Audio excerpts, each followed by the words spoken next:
Welcome, and thank you for tuning in.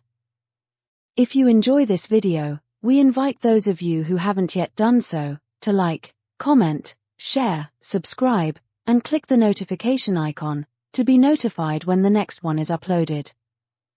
We'd like to urge those of you who haven't yet done so, to sign our online petition for an inquiry into the BBC and Channel 4's coverage of Lewis Hamilton and Abu Dhabi. A link has been provided in the description. If you are on X, then please repost our tweet. Thank you. Well folks, Toto must have thought that it was a brilliant idea to generate controversy to promote his latest book, by setting the wolf amongst the sheep, with his recent inflammatory comments about Sir Lewis. But unfortunately for him, what he unwittingly did was turn an unflattering spotlight on himself. The public backlash was so overwhelming that many opined that this was what caused him to grudgingly walk back his comments under the guise of a clarification. However, a clarification that seeks to redefine the essence of a statement with meaningless words is nothing but a petulant apology. And for this reason, we believe that it was a sponsor that caused Toto to issue a redundant clarification in lieu of an apology. We all know that sponsor can only be Petronas, the title sponsor that Toto has been assiduously courting in the last few months, and especially since Singapore, to persuade them from leaving after the GOAT's departure. After all, it was fulfilling commitments to Petronas that Toto cited as the reason for denying Sir Lewis the early release that would have allowed him to take part in the post-season tyre test in Abu Dhabi for Ferrari.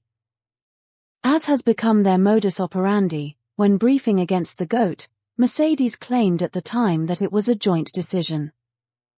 But how could it have been a joint decision if one party had asked and the other party had refused? The claim that the early release was denied because of a desire to end the relationship the right way sits oddly against all the sabotaging and smearing that Mercedes and Toto have been doing all season, culminating in the disparaging comments that Toto has now had to clarify. It also runs contrary to the established F1 tradition of releasing the departing driver early, as a gesture of goodwill. For example, Ferrari granted Carlos early release, so he could test for Williams at the end of this season. They also granted Kimi early release, so he could test for Alfa Romeo in 2018. Alpine granted Fernando early release, so he could test for Aston Martin in 2022. So, I guess that says everything about Toto and Mercedes. Toto's unwillingness to release Sir Lewis 3 races early, and deny him the opportunity of early testing post-Abu Dhabi to boot, also sits oddly with his claim during the High Performance podcast, that he made no effort to persuade the GOAT to stay because he was happy to let him go, seeing as he had expressed his willingness to. Why hold on to the bitter end, to somebody you are happy to be rid of? Out of the myriad of controversial comments that Toto made, the ones about Sir Lewis's shelf life and cognitive sharpness were the only ones he attempted to retract by redirection. However, it was clear from the book and his earlier pronouncements that he was citing concerns about Sir Lewis's cognitive sharpness and shelf life as reasons for only granting him a 1+1 year contract. He went on to claim that he did this because he didn't want to miss out on replacing the GOAT with the kid. This was the only context to view the comments that he made to the book's author, which were reviewed and subsequently passed fit for publication, without any concerns. The promotional media coverage based around those comments went out without any concerns. It was only the overwhelming public backlash that caused Toto to use the ruse of clarification to try and redefine the English language. This is the latest in a series of fiascos that suggests that since 2021, what Mercedes has been doing about Lewis Hamilton points to Toto Wolff's cognitive decline ahead of lasvegasgp. For the record, cognitive sharpness is just a fancy way of saying mental sharpness. And while there is no evidence to suggest a decline in Sir Lewis's mental sharpness, there is plenty of evidence to suggest a decline in Toto's and Mercedes's. For example, Toto claimed that he just could not understand why the GOAT would change to another team before they knew if they were going to be competitive. This is a rhetorical question that speaks to Toto's cognitive decline. He is clearly not mentally sharp enough to understand that a driver with a shelf life wanted to change team because he did not have any faith that they were going to be competitive anytime soon. Other controversial comments that point to Toto's cognitive decline include the one about missing out on hiring Doris. The desire to hire Doris, the first driver since Felipe Massa, to not win the title while driving a winning car, should make the other two shareholders very concerned about Toto's cognitive sharpness.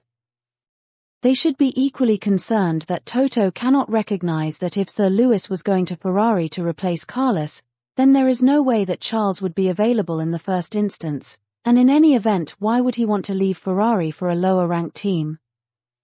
These are blaring alarm signals that Toto is in cognitive decline. Another glaring example that points to Toto's cognitive decline is the comment that he liked the situation of Sir Lewis leaving, as it avoided the moment where Mercedes had to tell him they wanted to stop. So, Mercedes have a team principal that is so concerned about an event happening in the future that he surrenders to that eventuality prematurely. Yeah, good one, Toto. Just a little point about cognitively impaired man management. Which of his 2025 lineup would Toto replace with Charles or Doris? Other startling evidence of Toto's cognitive decline include his admission that he had been tipped off by Carlos's dad, but chose to wait to see what the GOAT would do, and then after he was informed formally, he made emergency calls to his partners. Critically, during that emergency call, did he tell his partners that the move that he had warned them of in advance had come to pass, or was that the first they were hearing of it? It is for him and his partners to determine whether that is evidence of his cognitive decline or not, but we know how we see it, and would love to know how you see it. There are so many other examples that we can provide, but the long and short of it is that the only things that Toto chose to clarify were the shelf life and cognitive sharpness remarks. This clearly suggests that he does not have the cognitive sharpness to recognize how damaging the other remarks are. As we mentioned earlier, this is the latest in a series of fiascos dating back to 2021. From the time he celebrated the robbery with a freak-off party in Abu Dhabi, leading to Mercedes making the futile and frankly embarrassing efforts to have the images deleted on social media, to the subsequent withdrawal of the appeal, to recent events like the failure to recognize that George's one-stop strategy would leave his car underweight at the end of the Belgian GP earlier this season. These are just some of the many examples of the cognitive decline demonstrated by Toto and Mercedes since 2021. It beggars belief that the man who heads the team that cannot work out how to produce a competitive car is questioning the GOAT's cognitive sharpness. Last but not least, is the matter of the 1+1 year contract which we addressed in our previous video, but will briefly mention here for ease of reference. Toto appears to lack the cognitive sharpness to recognize that this 1+1 year format, that he designed and failed to monitor properly, is responsible for the mess that Mercedes find themselves in. The common denominator in all these fiascos is the insidious attempt to mess with Sir Lewis. It is patently obvious that every display of cognitive decline is related to a sly attempt to undermine Sir Lewis's reputation or career. Sadly, all that has been happening in recent times at Mercedes regarding Lewis Hamilton raises serious questions about Toto Wolff's cognitive decline ahead of Las Vegas GP. We are acutely aware that helleth no fury like a Toto scorned, so we will continue to pray earnestly for Sir Lewis's safe exit from Mercedes and secure arrival at Ferrari. Forza Ferrari.